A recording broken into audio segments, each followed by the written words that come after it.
How's everybody going? Welcome back to the channel today, and we are going to be finishing up our Dragon 135 Type 97.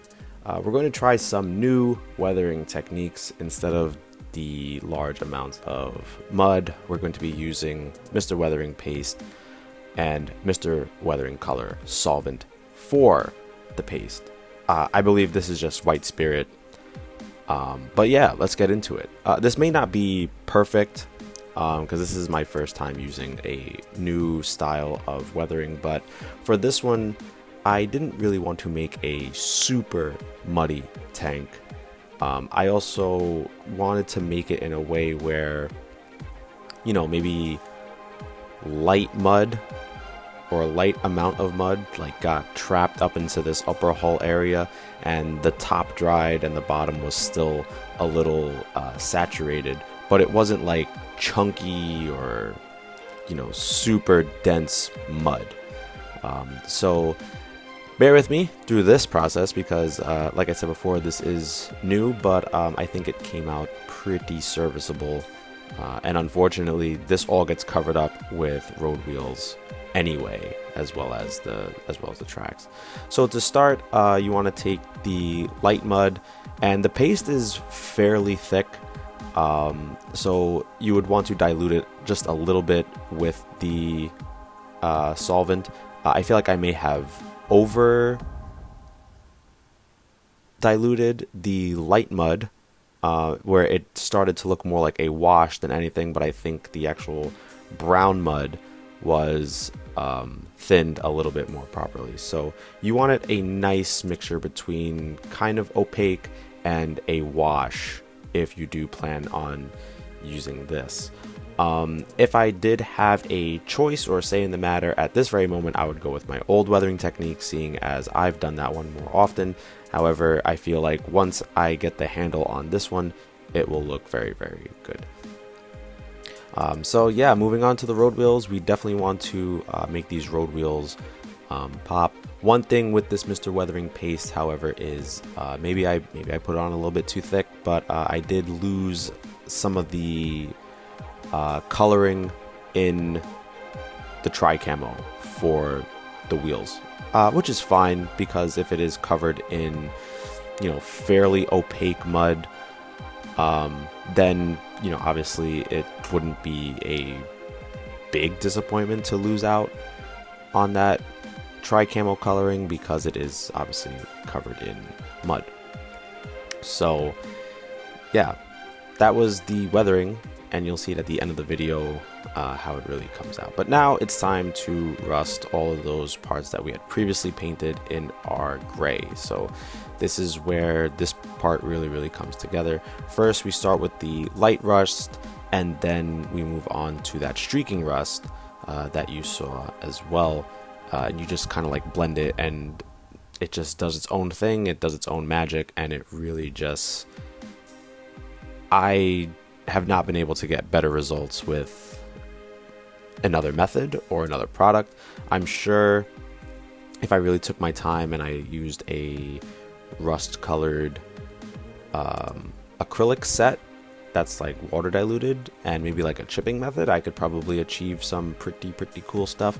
But you know, we are modeling on a time constraint here because of work and maybe family and all that other stuff. So why not do this method if you achieve a really good result in a short amount of time? So literally this part of the video was not cut. This was from first application to last application, and you just let it dry. You can move on to other parts of the tank, and it just looks really fantastic once it dries, as you guys have seen in previous videos, and as you guys will see at the end of this one as well.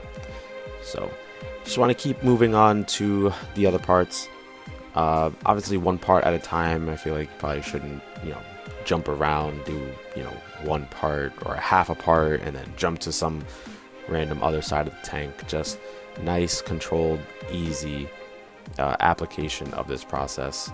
Don't overdo it.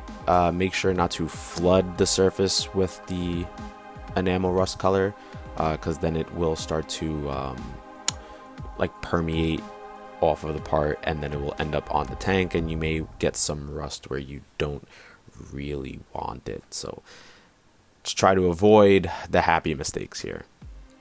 After I rusted the exhaust shrouds, I decided to give it some soot stains.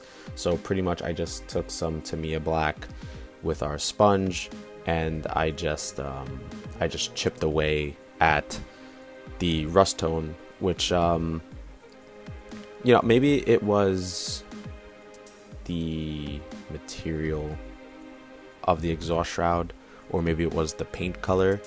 Like I said before in the previous video, if you put rust tones on different colors, they do end up looking different shades.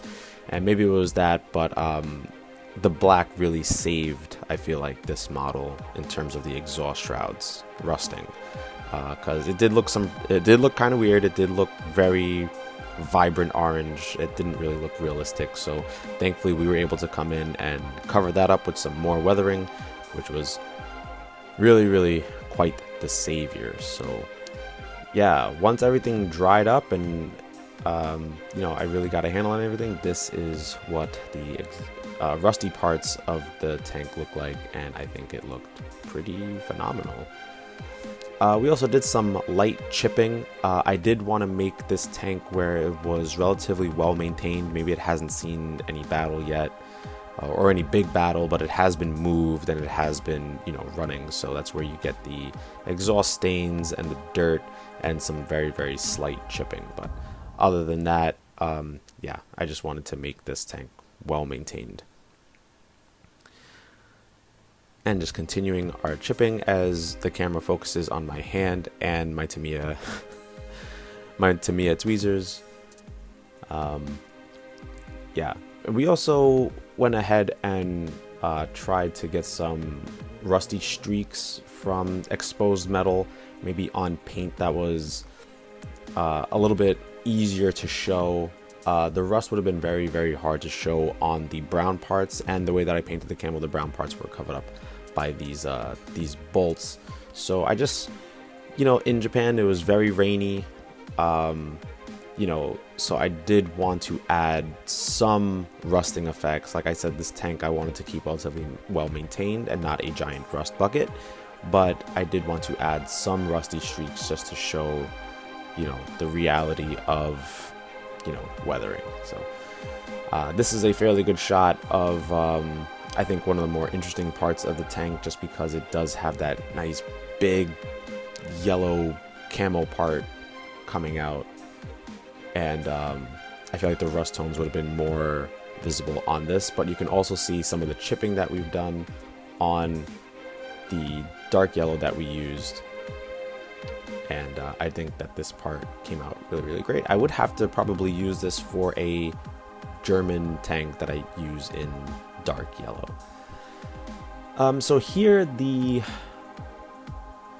weathering paste looked a little bit too light for my liking, so I just went over and I covered it in a earthy tone brown wash, just to kind of darken up a little bit of those colors, just so that way it didn't look too white, because the road wheels are constantly moving, and unless the tank was completely stationary, the mud would never be completely dry, I feel. So I did want to make it seem like it still had some moisture. But at the end of the day, I feel like the weathering technique that we did turned out pretty decent. As you could tell on the rear idler there, that has some really good tonal variation, some really good coloring, as well as, the inside of those road wheels, you could tell.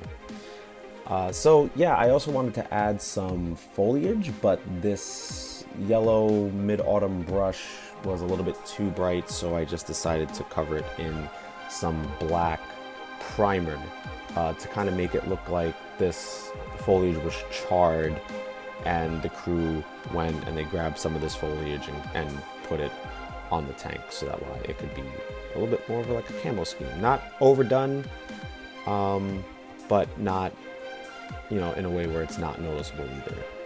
So this is all I really have for you guys. It was a fairly easy tank to build. painting the tri-camo, I kind of wish I could have recorded more, but again, with those airbrush problems, kind of lost out on some of that footage.